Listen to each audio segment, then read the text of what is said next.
Don't know. That's it. That's how they record the congressional.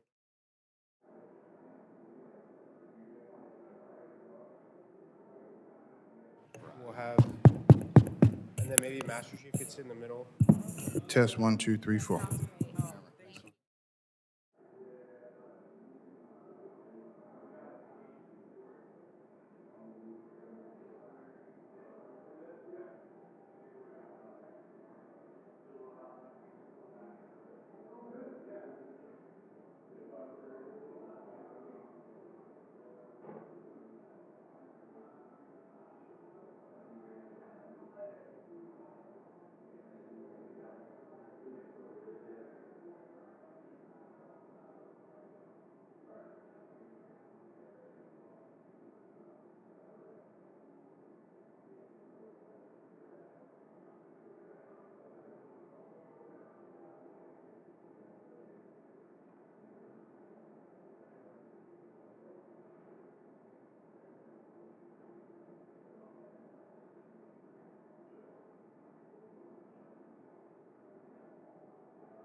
How you doing? This box was when we brought them all back in. This one was like buzzing super hard, but we swapped it out.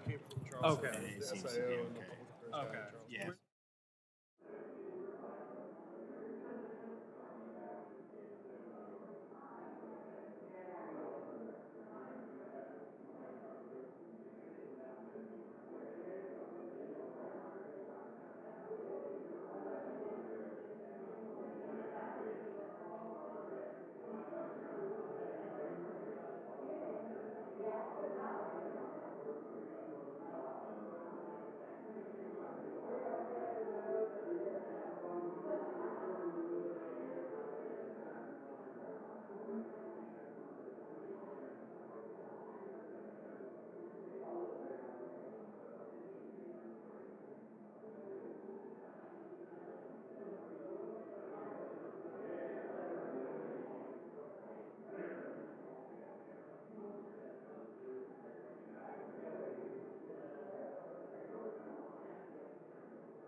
Subcommittee on Coast Guard and Maritime Transportation will come to order. I ask unanimous consent that the chairman be authorized to declare a recess at any time during today's hearing. Without objection, so ordered. I also ask unanimous consent that members not on the subcommittee be permitted to sit with the subcommittee at today's hearing and ask questions. Without objection, so ordered. As a reminder, if members insert a document into the record, please also email it to documents@ti@mail.house.gov.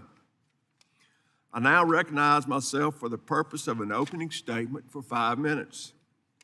The maritime industry is undergoing a rapid period of transformation, and including the adoption of autonomous technology and robotics that could transform the sector, as well as threats from drones and cyber attacks that require increased vigilance.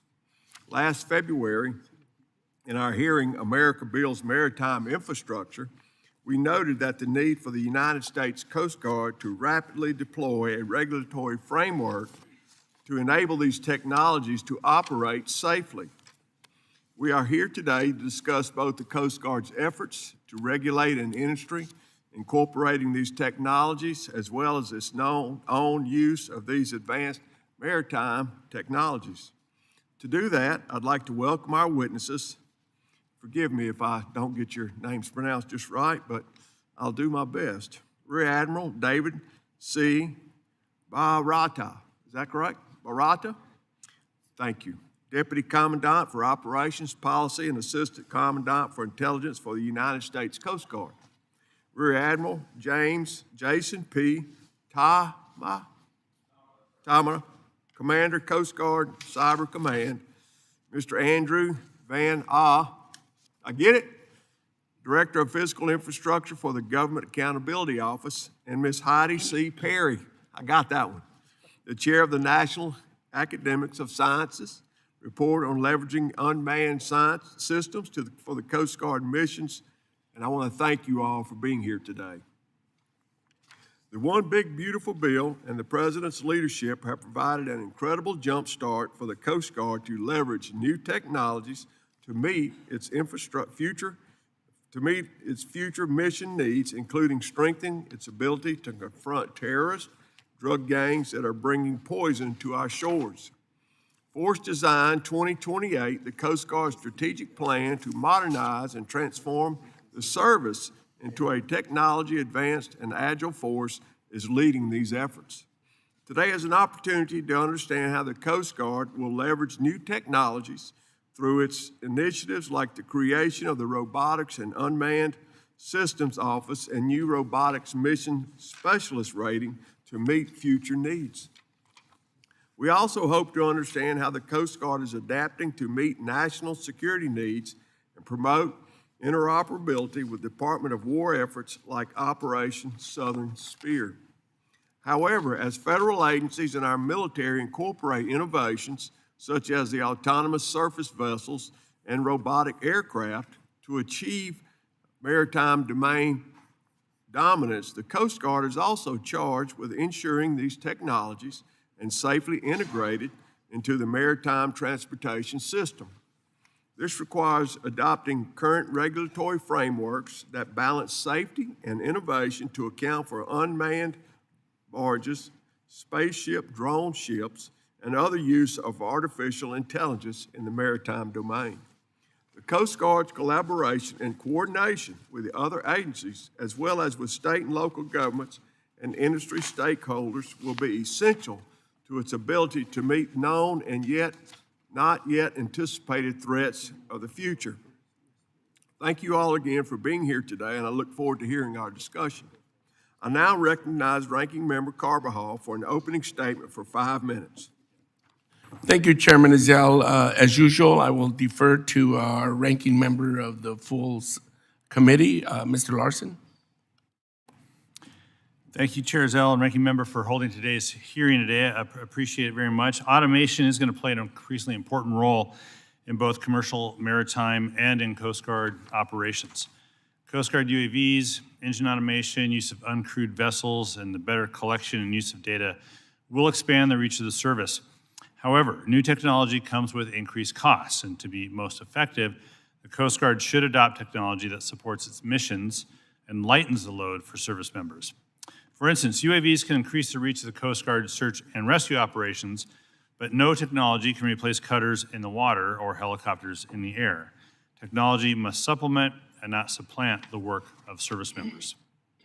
Technology in the commercial maritime industry presents great opportunities, including lowering emissions and improving safety, but we need rules to govern the use of those new technologies.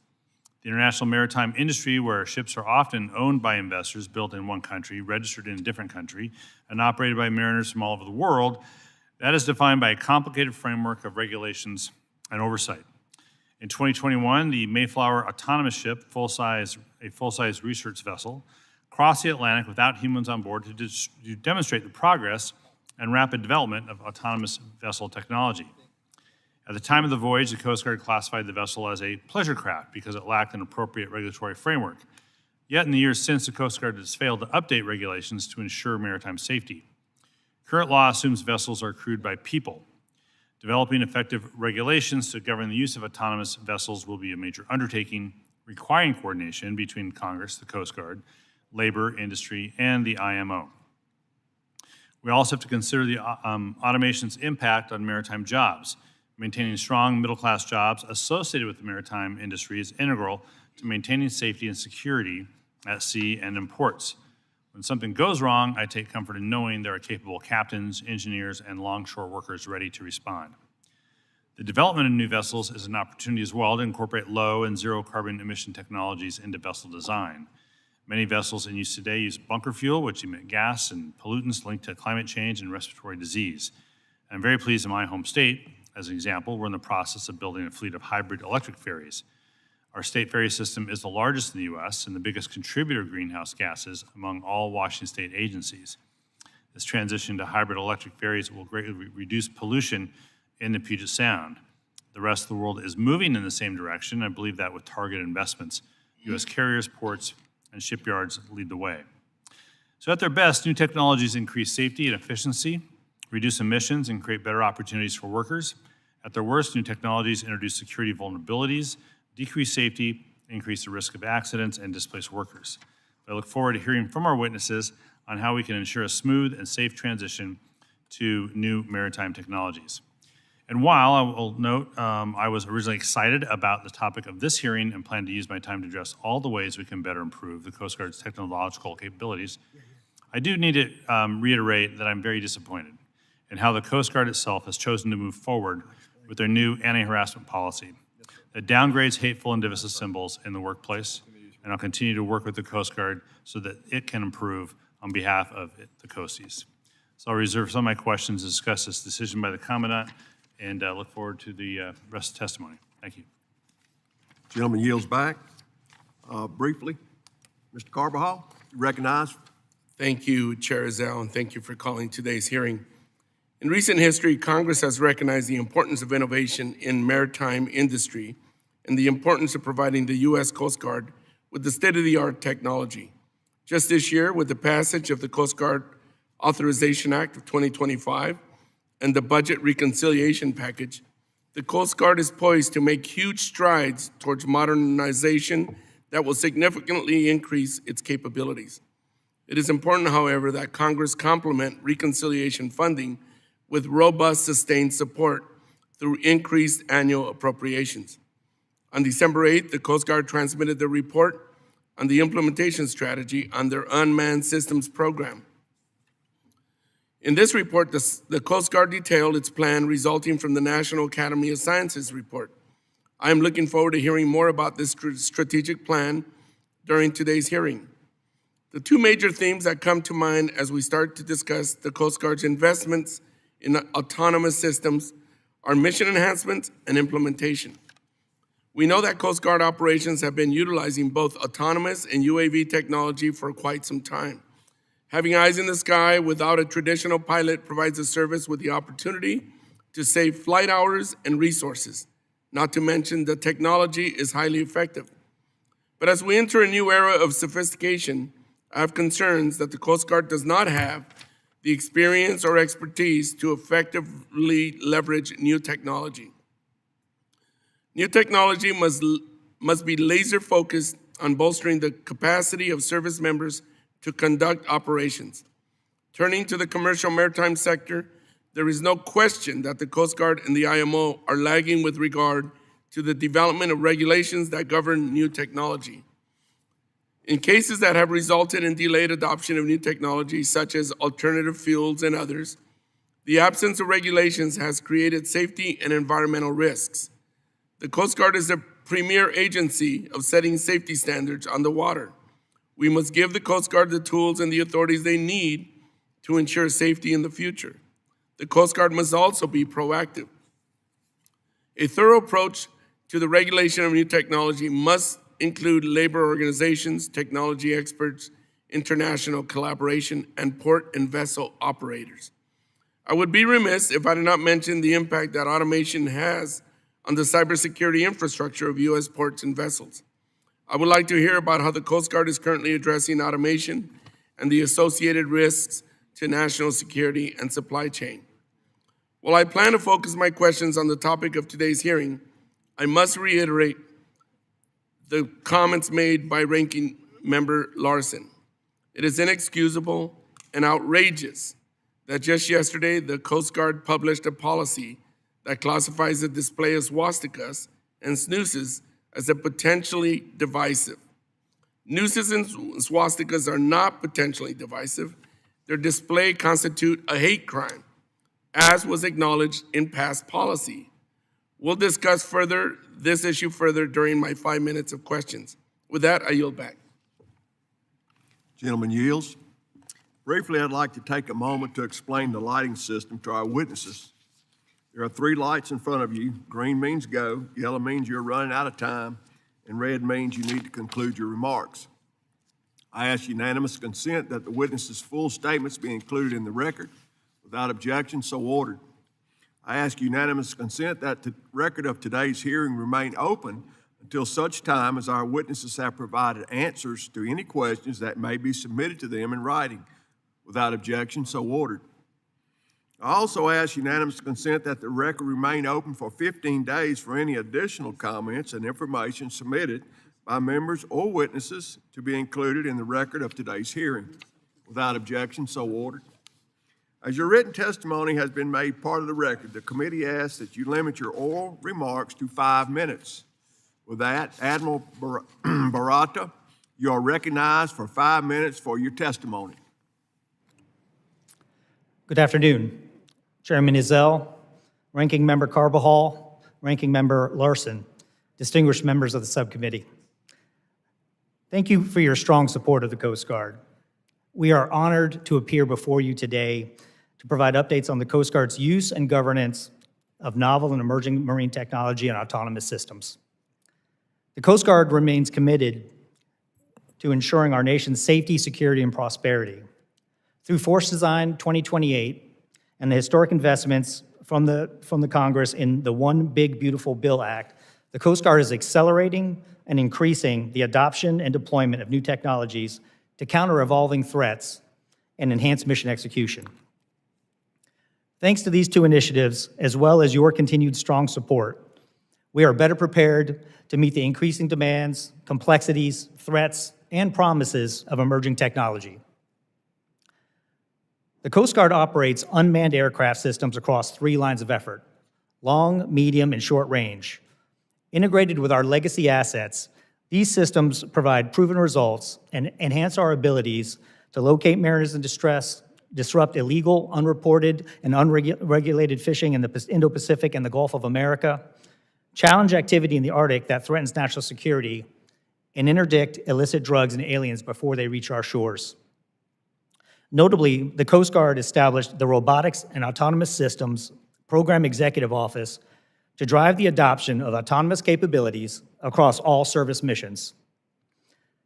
We also appreciate Congress's reauthorization of the Department of Homeland Security Counter Unmanned Aircraft Systems Authority, recognizing that unmanned aircraft systems are only a subset of the broader unmanned systems threat. Today, the Coast Guard is also managing emerging safety risks associated with private and commercial unmanned and vessel operations across the marine transportation system through our existing authorities, while also developing more robust domestic and international governance frameworks. The Coast Guard leads engagement at the International Maritime Organization, which is working to finalize the Maritime Autonomous Surface Ship, or MAS code, by December 2026. This non-mandatory code will establish international guidance for unmanned and remotely operated international cargo vessels. Domestically, the Coast Guard is leveraging lessons learned from the At-Sea Recovery Operations Pilot Program to support the commercial space sector's use of unmanned ships and to develop an appropriate governance framework. Unmanned systems are only one example of the emerging technologies entering the maritime sector. Marine fuel technologies continue to evolve and are shaping the design of shipboard propulsion systems. These technologies represent opportunities to strengthen America's maritime dominance, and the Coast Guard is taking active steps to ensure their safety while providing and promoting innovation.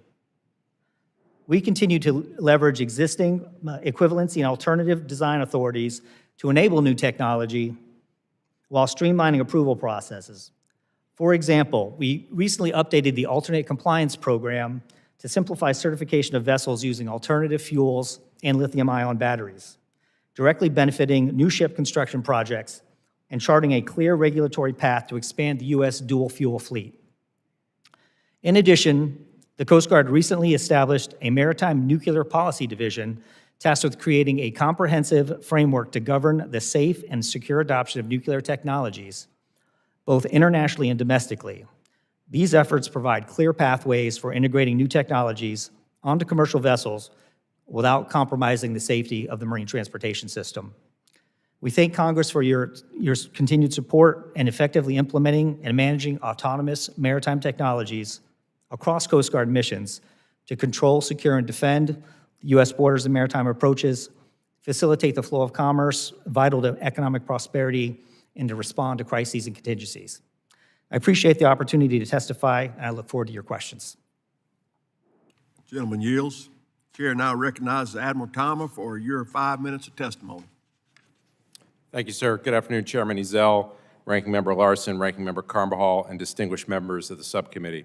Thank you for your strong support of the Coast Guard and for the opportunity to appear before you today to discuss changes in maritime technology alongside Rear Admiral Barada, Mr. Von Ah from GAO, and Ms. Perry from the National Academies. I am honored here today to represent the talented, dedicated, and highly professional men and women of U.S. Coast Guard Cyber Command, who work tirelessly to protect the nation's maritime transportation system, counter our adversaries in cyberspace, and defend Coast Guard networks and systems. I am honored to be joined in the audience by my Command Master Chief, Frank Tattoo, a third-generation Coast Guard Master Chief who is my senior enlisted leader and trusted advisor, and is here today representing our incredible workforce. The marine transportation system is the backbone of the United States economy and contributes over $5 trillion of economic activity to the nation annually. It spans 95,000 miles of coastline, 25,000 miles of navigable waterways, and includes thousands of facilities, vessels, waterways, and associated enabling infrastructure. This vast system relies on cyberspace and emerging technologies to operate, innovate, and enhance efficiency. While the Coast Guard is committed to supporting and facilitating the adoption of innovative commercial technologies, we must remain clear-eyed about the potential for new technologies to also introduce new vulnerabilities that can be exploited by our adversaries, particularly in cyberspace. Coast Guard Cyber Command is at the forefront of this evolving technology and threat landscape, leveraging Coast Guard cyber capabilities and partnering with industry to control, secure, and defend our borders, facilitate commerce that is vital to our economic prosperity, strategic mobility, and maritime dominance, and respond to crisis and contingencies. Coast Guard cyber protection teams have conducted over 150 missions, including cybersecurity assessments, threat hunt operations, and incident responses on critical infrastructure and ports across the United States and overseas. While those missions are improving the cybersecurity posture in our ports, they are also revealing persistent cyber risks, such as compromised passwords, known vulnerabilities, outdated systems, as well as new cyber attack paths that our adversaries can and will attempt to exploit. Coast Guard cyber protection teams are helping industry identify and mitigate vulnerabilities, strengthen defenses, and implement cybersecurity frameworks to protect our marine transportation system.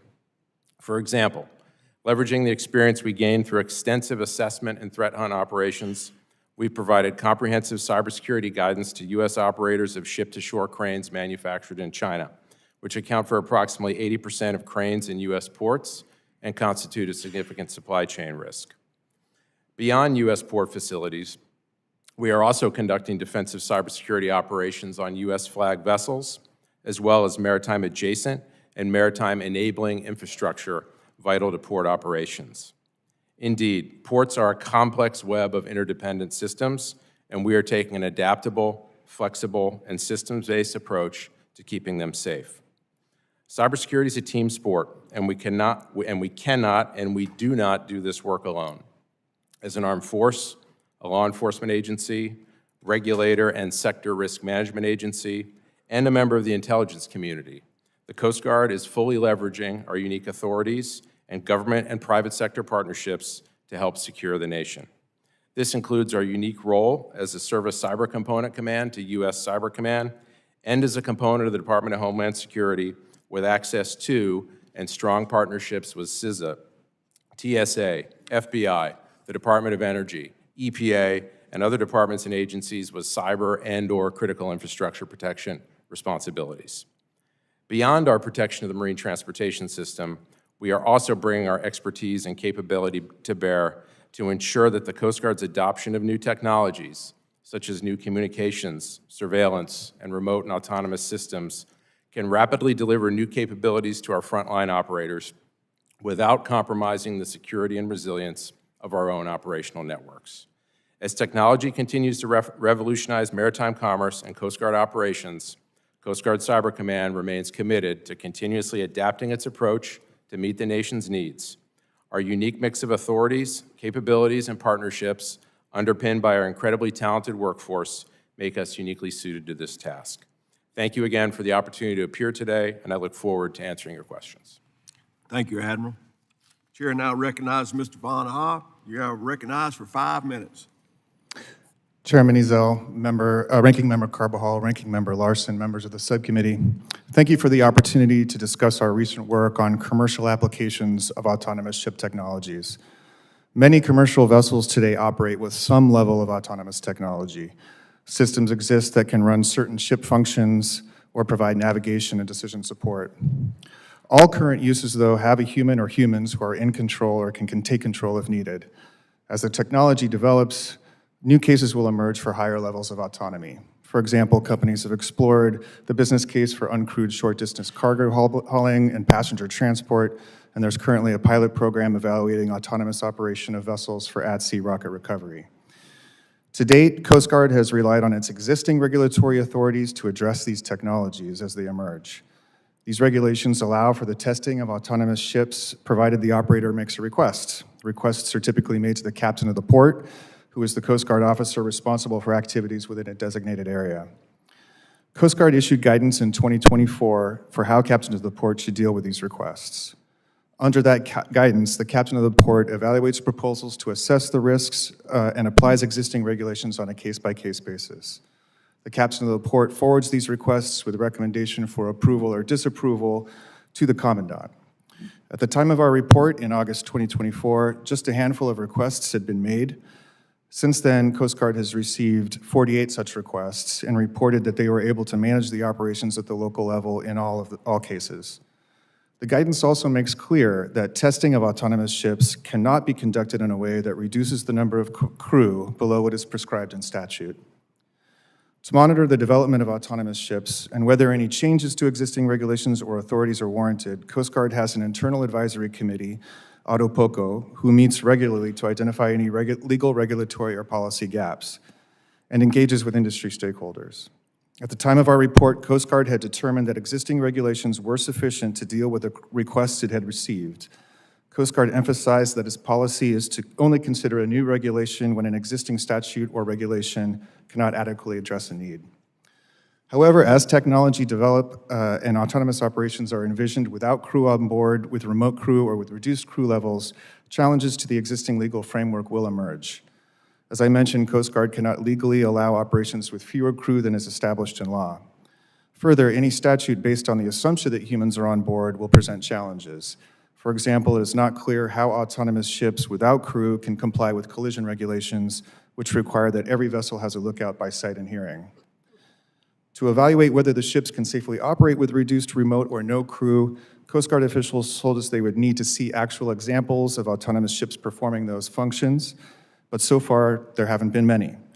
This may be because the technology is still being developed, some companies are unwilling to share proprietary information, or they're discouraged from testing because of the additional costs of complying with crew requirements. Furthermore, while Coast Guard's guidance encourages vessel owners and operators to keep records of their testing, Coast Guard would only receive information on the results of those tests at the discretion of industry. Ultimately, this is information that Coast Guard would need to fully evaluate whether the technology is safe. Internationally, IMO is currently developing a voluntary framework that addresses a variety of regulatory gaps, such as clarifying the human role in autonomous operations. Coast Guard has been involved in the development of this framework, leading several of the initiatives. As was mentioned, the framework is to be finalized for voluntary adoption in 2026, with an aim to develop and finalize mandatory guidelines by 2032. Other countries have experienced similar challenges to the Coast Guard in regulating autonomous ships, but they've taken slightly different approaches given that they have different legal authorities and different proposed uses in their waters. For example, the Norwegian maritime regulator was able to work with a company who developed an autonomous container vessel to test the safety of its technology, and after successful testing, they were able to reduce crew requirements. In Canada and the UK, maritime regulators have both developed specific guidance and regulations for small autonomous ships below 12 meters and 24 meters respectively, which allow remote operation and an alternative approval process. These are actions the Coast Guard would not be able to take without changes to its statutory authority. However, at the time of our report, none of the regulators we spoke to, including Coast Guard, were planning to pursue legislative changes until after the IMO finalizes the regulatory framework. Mr. Chairman, this concludes my statement. I'd be happy to answer any questions you have. Thank you. Thank you. Chair now recognizes Mrs. Perry for 5 minutes for your testimony. Good afternoon, Chairman Easel, Ranking Member Carbajal, Ranking Member Larson, and members of the subcommittee. I appreciate the opportunity to testify about a 2020 National Academy of Sciences report on leveraging unmanned systems for Coast Guard missions, and to offer my views on relevant technological developments since the report's publication. I am the Chief Technology Officer at the MIT Lincoln Laboratory, and I served as the chair of the study committee that developed the report.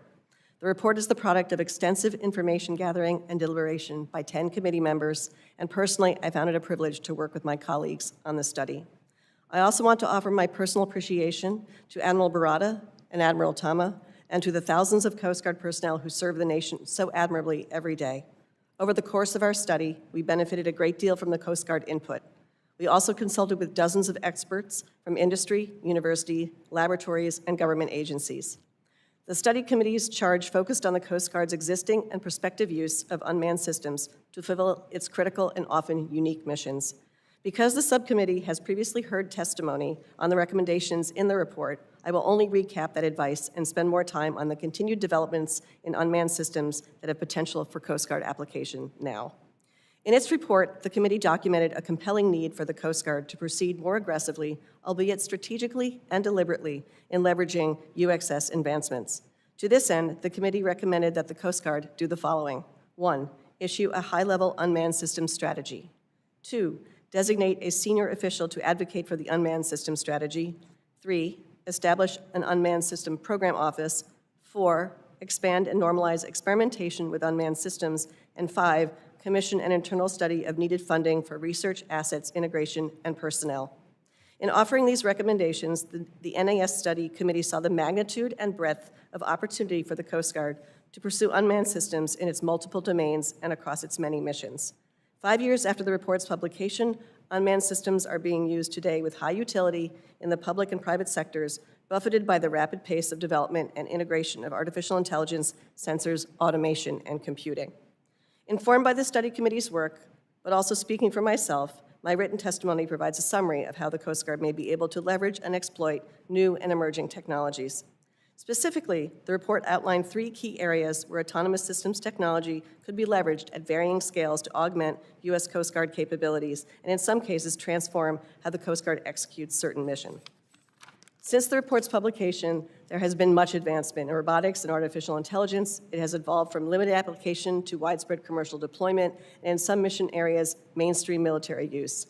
Enabled by likewise improvements in sensing, data fusion, generative AI, edge compute, and communication capabilities, autonomous systems now hold even more potential to transform maritime operations in air, surface, and subsurface domains. In the use case where we're talking about remotely operated vehicles or close-in UXSs, consider now the mature technical work products that are available in the commercial market, where these vehicles now support multimodal sensors for perception or a capability to do mission data collection in advanced imagery and video analytics. The second autonomous systems use case involves independent vehicles in air or maritime domains through both surface and subsurface. In the air domain, rapid advancements of drone technology has fueled the use of UAVs more broadly in both commercial and military applications, and the latest generation of drones possess more opportunity to allow for improved flight capabilities, performing tasks with minimal or no human intervention. The third and finally most transformative opportunity presents at the district or area level, where a broad intelligence, surveillance, and reconnaissance capability is now more possible given technical breakthroughs in satellite communication, advanced radar, novel optical systems technology, and generative AI. Proliferated low-cost satellite constellations in low Earth orbit will improve space-based sensing and communications, offering persistent detection, and it could certainly help the Air Force in many ways, as can AI as a force multiplier, reduce human workload in complex operations. I will note that some Coast Guard mission areas require further technology development. Not all is perfect, but there's much that can be done. In conclusion, I wish to thank the subcommittee for the opportunity to testify, and I look forward to questions. Thank you, Ms. Perry. Thank you all for your testimony today. We'll now turn to questions for the panel. I recognize myself for 5 minutes of questions. Admiral Barada, the One Big Beautiful Bill Act provided $75 million to procure unmanned surface systems to support maritime domain awareness. We understand one of these unmanned systems already in use by the Coast Guard was the initial detection source for a $25 million drug interdiction in the Caribbean just a few weeks ago. To date, the Coast Guard has not shared a plan with this committee for the use of the Big Bill funds to support maritime domain awareness. Instead, the Coast Guard still appears to be relying on a patchwork of short-term contracts that could limit long-term mission readiness. What's the Coast Guard's plan for leveraging unmanned systems across the service, and specifically, how and when do you intend to deploy the OBBBA Autonomous Maritime Systems funding to expand the use of these systems? Mr. Chairman, regarding the Coast Guard's efforts here, I think everyone will be, we're excited about where we've gotten to. We just listened to the National Academy of Sciences, Ms. Perry, talk about some of the recommendations in that report, and the Coast Guard feels like we've done, with your assistance, we've met many of these goals. We submitted a congressional report last week that talks about the efforts that we've done there, which include designated a robotics and autonomous systems PEO, a champion there, creating a program office, developing that strategy, and having that PEO execute that strategy. And the key part is the support we've gotten with the reconciliation funds. And so with the reconciliation funds right now, what we have set aside per the legislation is $350 million. About $266 million of that will be used for long-range UAS. Right now, what the Coast Guard is doing is we are doing market research. There's a lot of technology that's available out there. We are currently, operating a JPO with Customs and Border Protection for the MQ-9. We're using another long-range system on the southwest border quite efficiently and effectively along the southwest and the California coast there. And we can talk a little bit more about that. The $75 million for the maritime unmanned systems we intend to use exactly for that. Surface systems, we've used about $11 million of that so far to renew our remote operational vehicles that are at our deployable forces, as well as some ground robots and some small UAS that will be used at the unit level. But we intend to execute those funds expeditiously in the next 6 to 12 months. And the long-range UAS, we intend to put an RFI out probably in the next couple months and execute those funds in the next, over the next half a year. Thank you. So the Coast Guard is updating its unmanned system strategic plan to include specific actions, procurement intentions, and timelines for deployment. You are doing that? That new RAS-PO will be solely responsible for updating that strategy and executing those funds. So we will take that back and make sure that we update that strategy. You're right, it's a couple years old now. We'll take a look at it and make sure it's aligned with the plan as it goes. We're gonna get that done. Okay, Admiral Thomas, we have discussed at length the increased need to both utilize and regulate autonomous technologies. How must the Coast Guard cyber adapt to meet the challenges and opportunities posed by the increased reliance on these systems and its interconnectedness? Mr. Chairman, this is an important area for us as we adopt this new technology, both in the commercial sector for the maritime transportation system, but also for the Coast Guard. It is critical that we make sure that we harness the benefits of that technology and the obvious efficiencies and capabilities associated with that, but we don't generate additional risks. You know, the most secure system is the system that's not connected to anything, but it's also likely the least useful system. Right. And we need to find that balance. We do that every day. Coast Guard Cyber Command, we are not constrained by a regulatory framework in the work that we do. We have technical experts, we have teams that work with industry on a daily basis to go out, to look at their technology that they maybe are actively deploying or considering deploying, and assess and work with industry to help find those vulnerabilities and identify them and mitigate them, sir. Thank you. One more. How is the Coast Guard building out cyber expertise, and how are you utilizing that expertise existing DHS entities like CISA? Yes, sir. We work very closely with CISA on a daily basis. We've had tremendous growth in our capability and capacity over the last few years, thanks to outstanding support from Congress. In fact, just this last Friday, we graduated our first all Coast Guard class of cyber mission specialists from a very important training program that we partner with the Navy on that. And our folks, we have a great partnership with CISA, and we work together very closely every day, sir. Thank you, sir. I yield back my time. Mr. Carbajal, you're now recognized for 5 minutes. Thank you, Mr. Chair. As usual, I will defer to Committee Ranking Member Mr. Larson. Thank you, Mr. Carwell. So I gave you a forewarning in my opening, and it just was reported as well that the policy defining nooses and swastikas as potentially divisive has gone into effect. Actually, and I know the Commandant has said that these are prohibited. I don't understand how it can be prohibited and potentially divisive at the same time. We passed a federal law in 2021 or 2, I forget what it was, actually making lynching a hate crime here in the United States. Nooses are directly associated with lynching, so I don't know how you can have a potentially divisive symbol of a noose and have lynching be a federal hate crime in the United States. So you may not be the person, but you're here, and so I'm asking, like, how can you square this circle for us?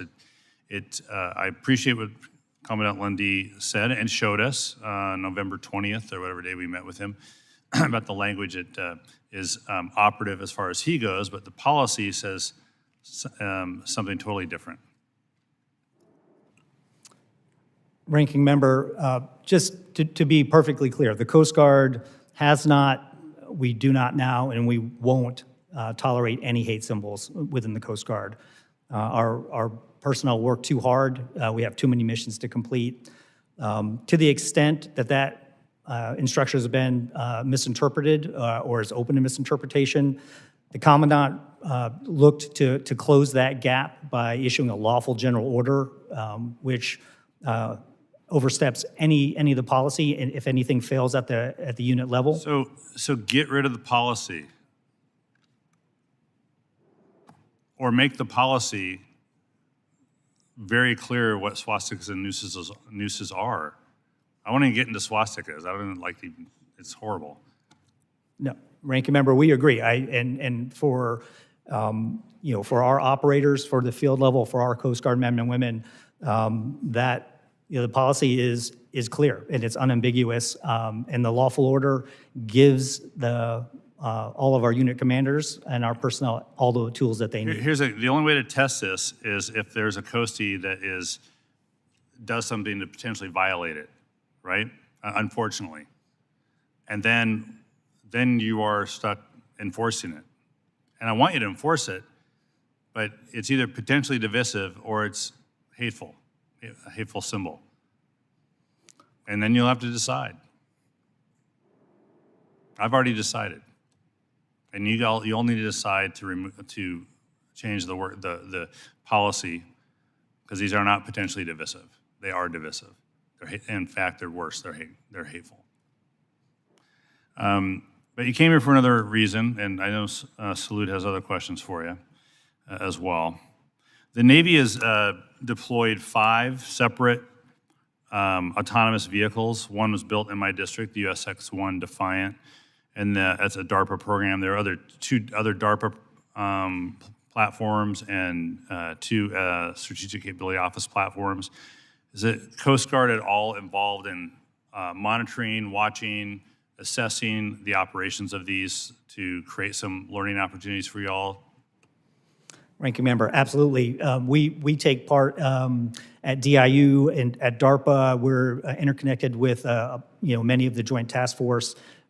We're working with 5th Fleet over in Bahrain. So a lot of the efforts that the Navy goes through, obviously they are leaders in this, as well as many industry members are. And so we have close connection with those folks.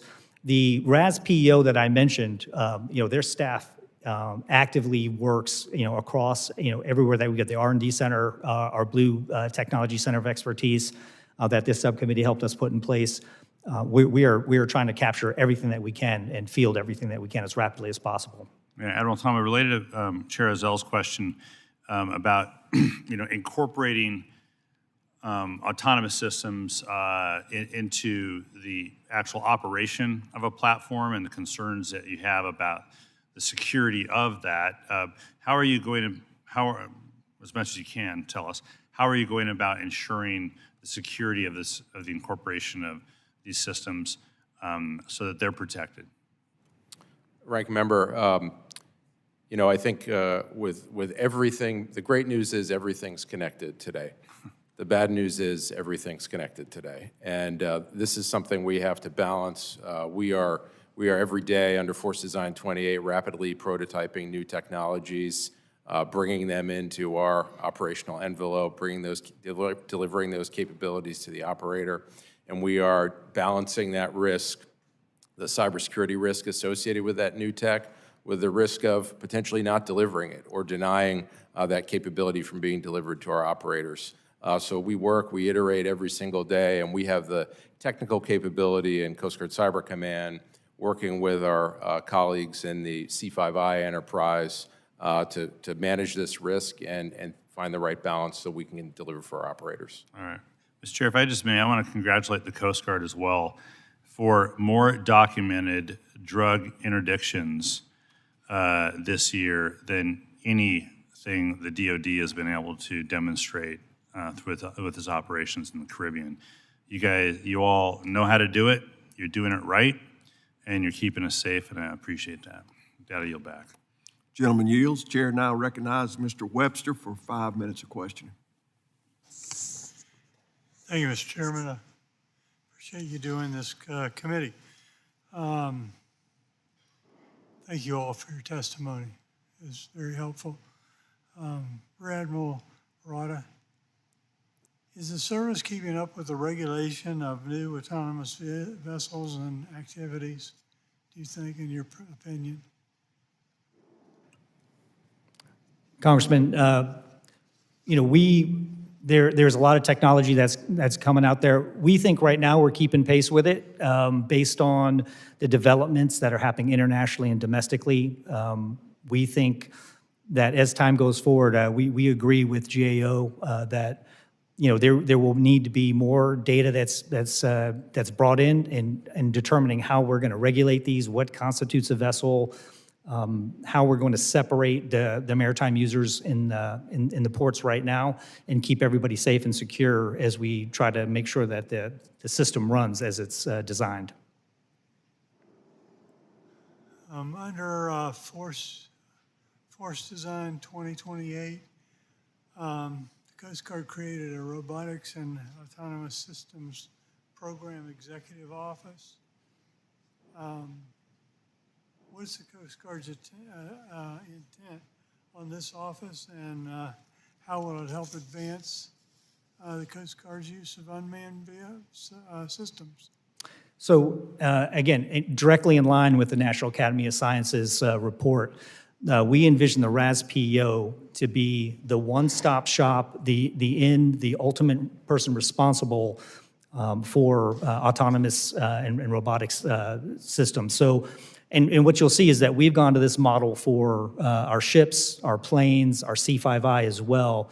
And what this gives us is it consolidates many of the different divisions that we had previously for counter UAS, for aircraft systems, for surface systems, and puts all those under one heading. But even more than that, they're responsible for developing the training, the technology, acquiring, accounting for obsolescence as these systems get old, and also doing things like creating the robotics mission specialist, which is our new rate to help field these out in the field. How will it integrate with the already existing program of Blue Technology Center for Expertise? They're going to be closely aligned. We've set up a futures development and initiatives directorate with a rapid prototype office that oversees the R&D Center. It oversees our folks at DIU. It oversees our folks at the Blue Technology Center of Expertise. And this RAS-PEO is responsible for reaching out to the Blue Technology Center of Expertise, who is our way in to talk to the academia, the industry, new technology. And their job is to field all that, be aware of everything that's going on, and then actually rapidly bring that to the operator. I think for those of you who've been with the Coast Guard for a long time, you would be shocked to see how quickly we are acquiring, fielding, and starting to develop and integrate our systems. Rear Admiral Thomas,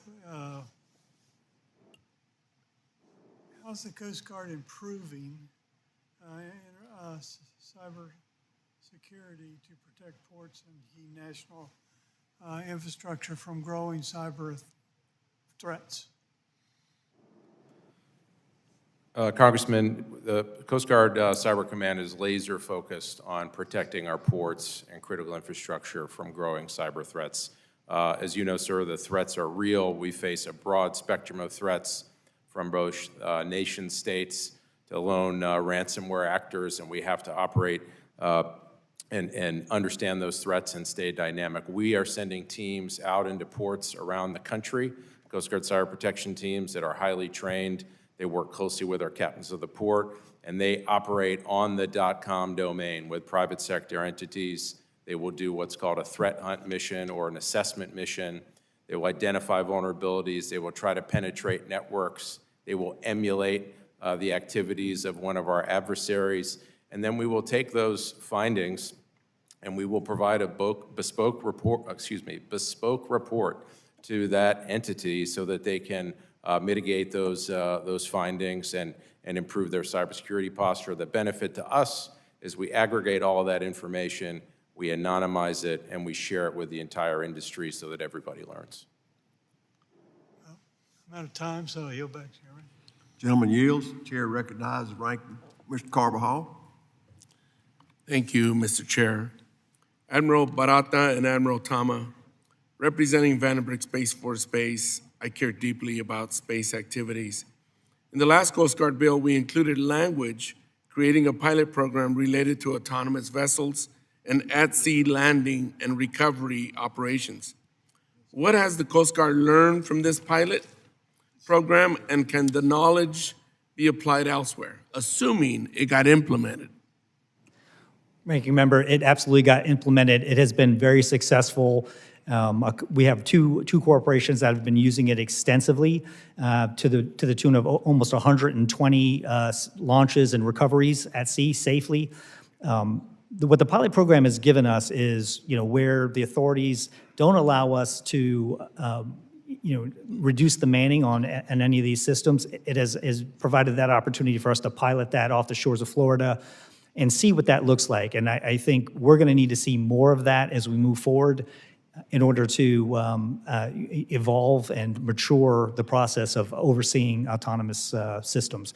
But new company just had a successful launch the last week of November, so pretty amazing to see. So the pilot program has actually drawn in more corporations, and I think it's going to serve as the foundation of where we build the program. Great, thank you. To both admirals, I wish Admiral Lundy were here today so we could express our frustration with him directly. The Coast Guard's recent action on hate symbols are completely unacceptable. Language matters, and I want to address Chapter 11 of the Harassing Behavior Prevention, Response, and Accountability Policy, and the corresponding treatment of the display of nooses and swastikas. The Commandant told Ranking Member Larson and myself that he was going to fix the language to make it clear that the Coast Guard will not tolerate hate symbols. Instead, he released the policy as it was originally written. The guidance is clear on the display of the Confederate battle flag. It is prohibited. Admiral Lundy had the opportunity to classify swastikas and nooses the same way. He didn't. Instead, he's allowing two contradictory policies, hate policies, one that condones hate symbols and one that does not. This is outrageous, to say the least. If it is the Coast Guard's position that the display of a noose or swastika is potentially divisive, what are the scenarios where it is not divisive? You have two policies. Ranking Member, from the Coast Guard standpoint, these are hate symbols. There's no gaps between the definition. I think one of the purposes of the policy, which I was not part of writing, but the intent is that has been expressed to us is that there are hate groups that have been co-opting symbols as we go, and we are trying to give latitude to our commanding officers to be able to see what those groups might be doing at our units and act on those, no matter if they're not articulated distinctly. So the reason for the lawful general order was to ensure that there were no misunderstandings to clarify that part of the policy. I'll take your answer, but it's not sufficient. Let me end by saying this. I'll end by offering a question to my Senate colleagues, obviously not here in the House. Given the Commandant's refusal to issue consistent guidance on nooses and swastikas, an issue where there should be no ambiguity, he had the authority to stop that policy from being printed. Instead, he let it go, it got printed, and then he issued his general order as well, two contradictory policies. How can the Senate move forward with a confirmation vote this week if these actions don't elicit confidence? That's more of a statement than a question. But I wanted to conclude that way. Thank you very much for being here today. Gentleman yields. Chair recognizes Mr. McDowell for 5 minutes of questioning. Thank you, Mr. Chairman, and thank you to the witnesses for being here today. I want to touch on, before I get into my questions, something that I did this weekend and yesterday, and I would imagine that I'm the only member of Congress in history who's ever killed a bear and then voted in the same day. And I did that with a Coast Guard veteran from North Carolina, Captain Ernie Dozier. And he's the captain of the Gecko, sport fishing boat out of Ocracoke Island, and served our country in the Coast Guard. And so I just want to take a minute to give a shout out to Captain Dozier and to thank him and to thank you all for the work that you do every day with drug interdiction, with keeping people safe, and all you do, and you do this all at a fraction of the budget that you actually need. So I just wanted to say thank you for what you do. But Mr. Von, I have a question for you. As the Coast Guard is responsible for safeguarding our maritime transportation systems from cyber threats. And that includes our ports, terminals, vessels. In your opinion, does the Coast Guard have the actual resources they need to meet the critical cyber mission here? Thank you, Ms. Representative McDowell, for that question. Our work didn't evaluate whether they have sufficient manpower or the expertise in the cybersecurity area. We were focused on, how they were approaching regulation of commercial autonomous vessels. We have work in the past looked overall at the Coast Guard's workforce and have raised concerns generally about workforce planning, and ensuring that they have the people that they need, and we've made recommendations around those issues. But as far as specific, whether they have the specific expertise in this case, I'd have to defer to.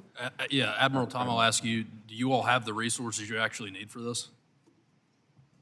Sir, thank you for recognizing that our Coast Guard veteran, Mr. Dozier, down in North Carolina.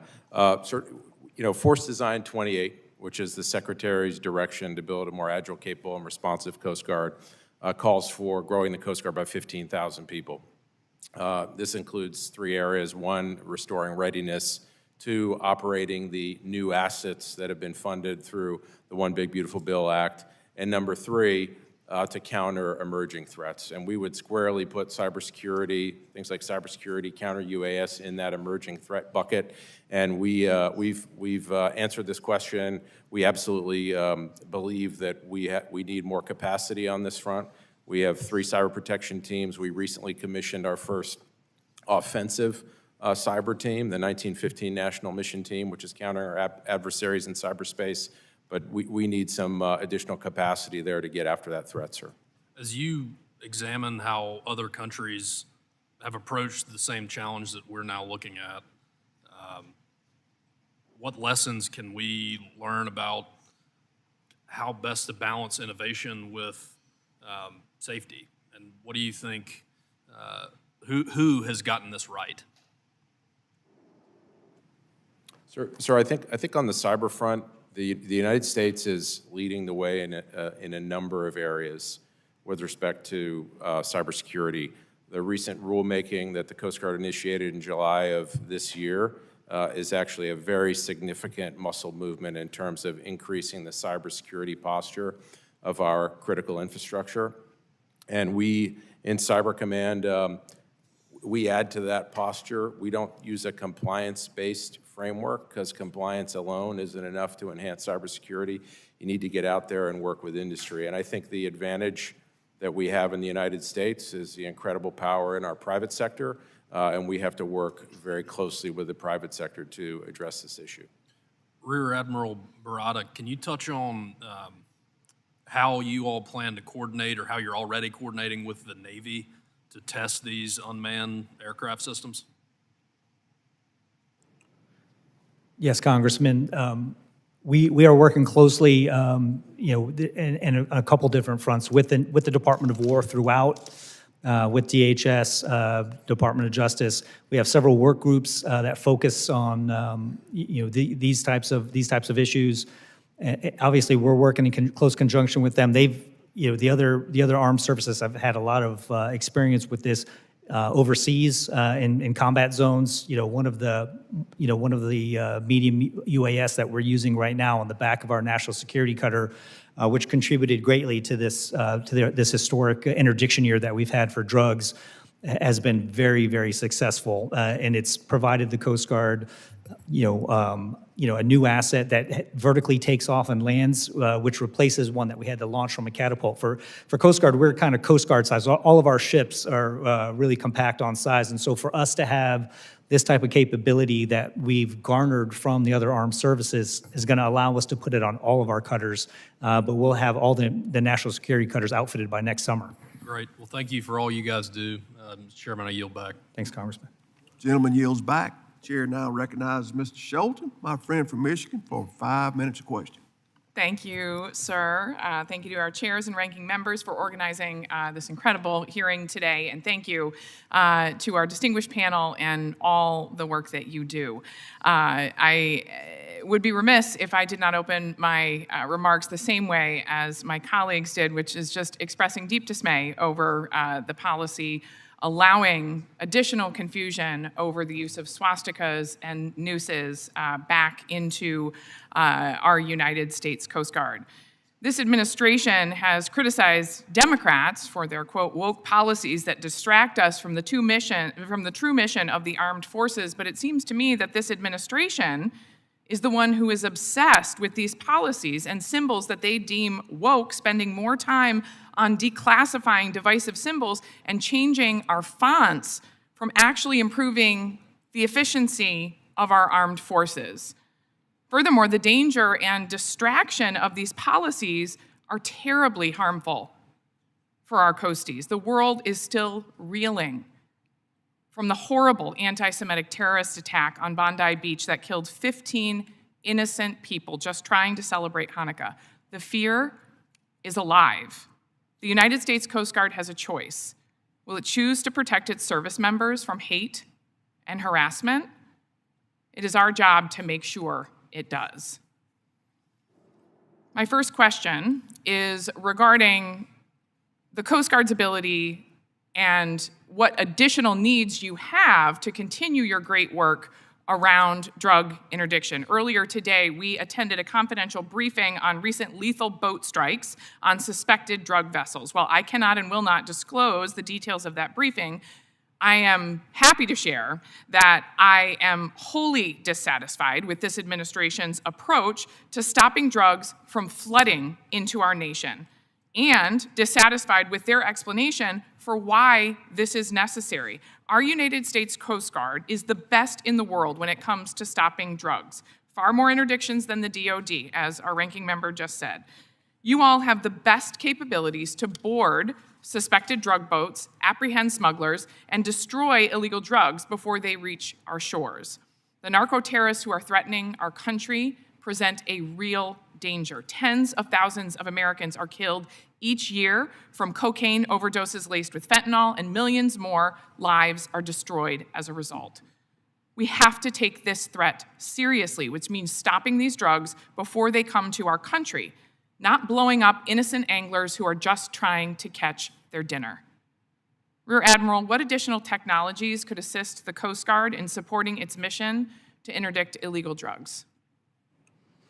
Congresswoman, I think the ranking member in his opening statement mentioned that we would need sustained funding to support the big, beautiful bill that we've gotten, and I think that is probably the first and foremost. The technologies that we're starting to field that we've gotten some monies for are very helpful. It's a good start for us to recapitalize.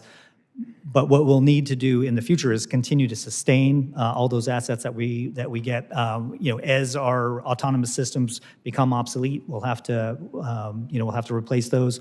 And then, as Admiral Tama mentioned, we're going to need new technologists. We're going to need new types of ratings, folks to do data, folks to do cyber, and so those would what we would need to move forward. We are very supportive of new technologies. We think it's essential moving forward. We're all here to support additional funding streams. We want to be sure, however, that these new technologies are not replacing our service members, right? We can retrain them, we can enhance them, we can continue to grow the force. I'm deeply concerned with potential closures of search and rescue units across the country as a result, specifically right back home in Michigan. To be clear, any Coast Guard station closure in West Michigan is wholly unacceptable, particularly given the rapid growth that we are seeing in this region as a whole. We look forward to offlining with your team about that and ways that we can continue to enhance these particular stations. I want to get to one more question in particular.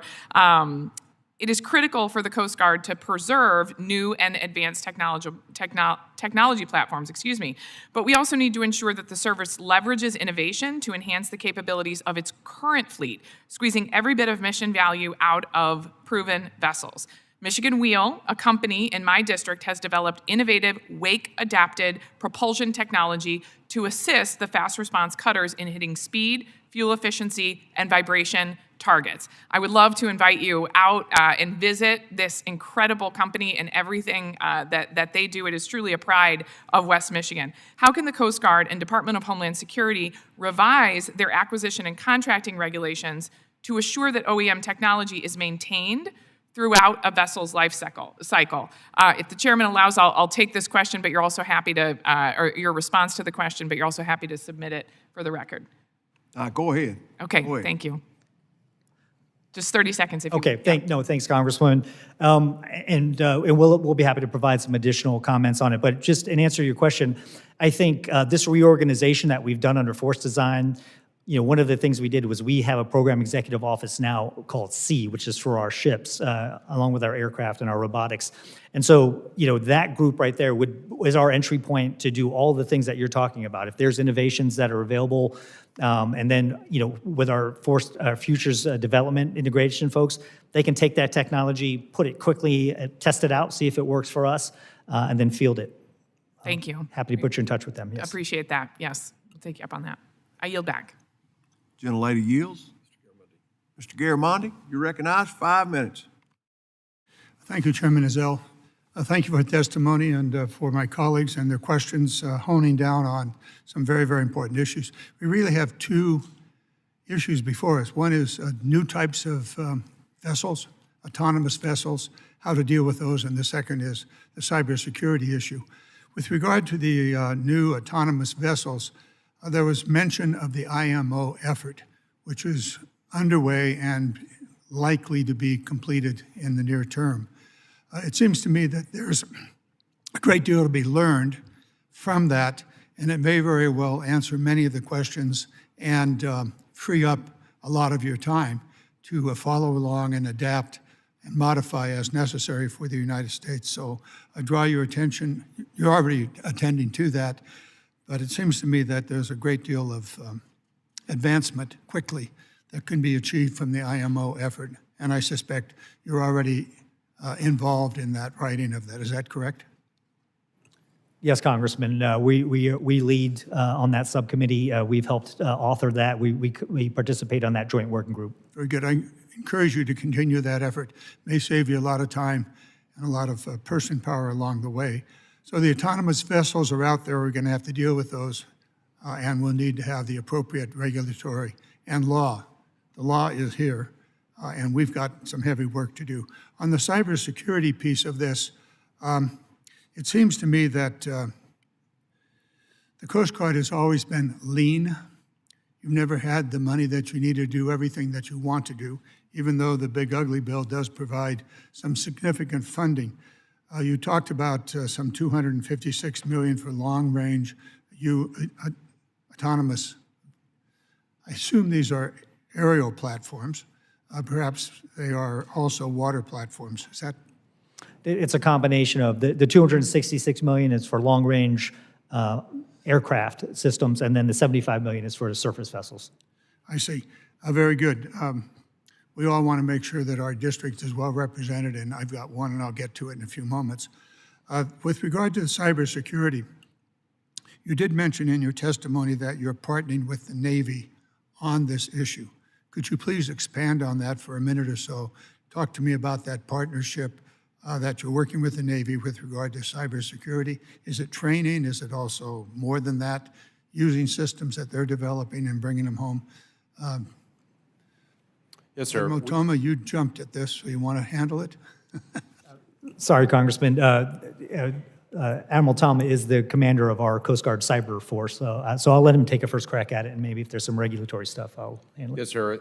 For the cyber perspective, we are a member of the Joint Force at all times and a component of U.S. Cyber Command as a service cyber component. We work very closely with the Navy's Fleet Cyber Command on a daily basis, and we collaborate on protecting our nation from evolving cyber threats. Our cyber personnel, our enlisted workforce, our cyber mission specialists are actually going through, and we are leveraging a Navy training program called the Joint Cyber Analysis Course down at Corey Station in Pensacola, Florida, and that's how we are leveraging our partnership in terms of building our expertise. And with your permission, sir, maybe Admiral Barada might have something to add on this, sir.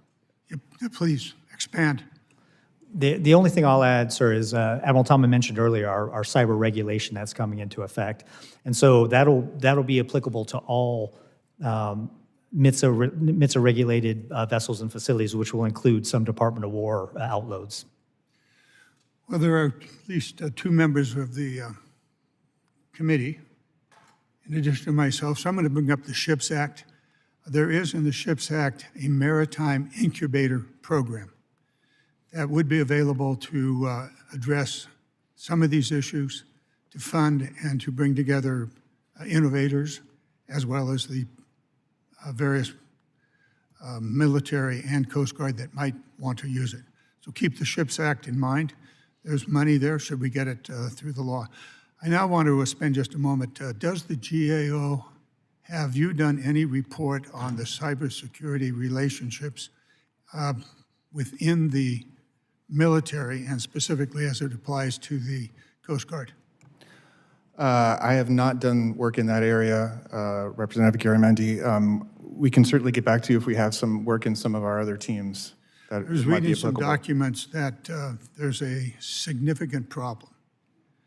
The Cybersecurity Command is off there doing what it's doing, and then the men and women and the personnel that do cybersecurity get divorced from that, and there is great variation between the various sectors in the Department of Defense, and I suspect also with the Coast Guard, as to the quality of the work that's being done.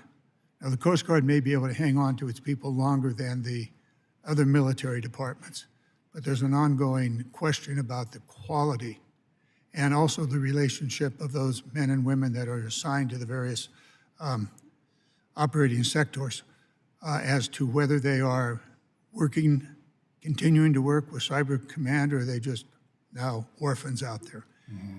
Not at all clear. There's an issue that hopefully the Armed Services Committee will deal with, and it may be of interest to the Coast Guard. Well, I'm well over time, Mr. Chairman. Thank you for the extra minute. No problem.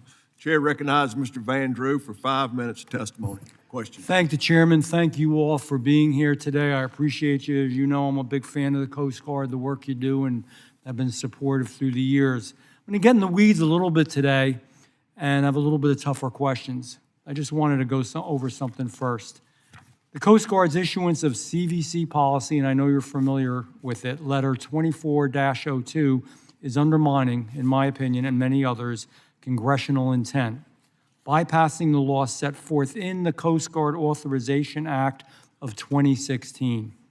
And it's putting working fishermen in an impossible position. We should be working with this fishermen, trying to help them. I believe it should be withdrawn immediately. I want to say that again. I believe it should be withdrawn immediately. This issue is not an abstract one. It's not something that you can't conceptualize. It's not theoretical. It's not academic. It's real for real working people in the water. It's harming fishermen, shipyards, and maritime workers in my district and across the entire East Coast. Just when our president wants to revive maritime industry, is supportive of the fishing industry, somehow we're going in an opposite direction here. Congress created the alternative to class pathway for a reason, a good reason. Mandatory vessel classification was crushing domestic shipbuilding and pricing small operators completely out of new construction. Lawmakers deliberately, purposefully chose a different model, one that allows safe, modern new builds which are overseen by independent marine surveyors, not monopolized by classification societies. Policy Letter 2402 reverses that choice. Right now, in fact, vessels are operating under temporary safety stickers that you all are aware of, while owners scramble to pay tens of thousands of dollars for retroactive classification. These aren't paperwork problems. They're not just little technical problems. These are real livelihoods that are at stake, people we should be supporting and helping, defending. When fishermen are forced to keep older vessels in service because new construction is blocked or delayed or so difficult to do, safety at the end of the day does suffer. And when domestic shipyards lose work, our maritime workforce shrinks, and it hurts the United States of America. Rear Admiral Barata, thank you again for being here today. We do appreciate it. Dozens of stakeholders formally petitioned the Coast Guard to withdraw or revise this policy. Those petitions were rejected, preserving the same, what I believe to be unlawful framework. Why is the Coast Guard choosing to enforce class-based control through a policy letter rather than following U.S. statute, the statute that Congress wrote, and remaking the process the law requires? Congressman, we are tracking this issue very closely, obviously, and we appreciate the concerns of the folks in your district. And we know that Cape May is not the only thing. There's some fishing fleets there that are quite active and do quite a bit of work. Part of that oversight, though, is the safe operation of those. And so that policy letter is an attempt for us to put a safety standard in place that is that can be complied with, that can be understood broadly and applied broadly. We know that there's not an easy way to comply with it right now, and that's why we're trying to take no action on those fishing vessels while we do that.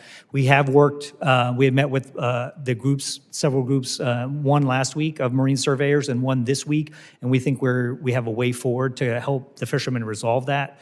In the meantime, we don't want to impact their operations while we determine that way forward for them. And I appreciate that, and I would say to you, please don't let it stagnate. Please don't forget about it. Please get this done, because it is unwieldy the way that it is right now.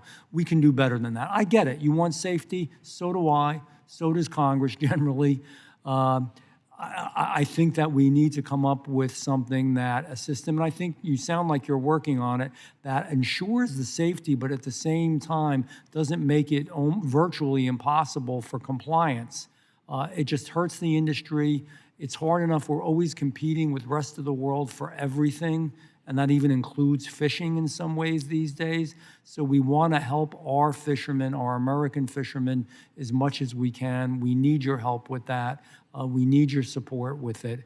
And I'm not only speaking for them, but for people in general who value what they do. So I would say to you, I hope it doesn't take years to straighten this out, that this is something you can focus on, make a main priority, and any reports that you have or any progress that you make, I would appreciate it if you would keep in touch with the committee and also make sure that I know about it. It isn't only Cape May and the whole Jersey coast. I have Ocean County, Cape May County, Atlantic County, but it's the whole damn East Coast. I mean, it's a big deal. So I appreciate you, and please let us know what's going on. With that, I yield back to the chairman. Gentleman yields. I've just got one more question. Admiral Barata, what's the current status of the regulatory certification for wing-in-ground aircraft? Chairman, we're still working towards that. We intend to meet the deadline of May 2026. We're working closely with the FAA right now to put an MOU together that makes sense, that puts them in the position to oversee the aircraft portion of that and for the Coast Guard to see the vessel portion of that. But we're moving ahead. Moving ahead. All right. I want to just make one statement here. Master Chief Tattoo is a third-generation Master Chief. His grandfather entered the Coast Guard in 1949. For them combined together for more than 75 years of service. So thank you for that, and thank you all for being here today. Does anyone else have anything? We got a question for the record. Okay. All right. Question for the record. Honorable Rear Admiral David C. Barata, Deputy Commander. Okay. Got it. All right.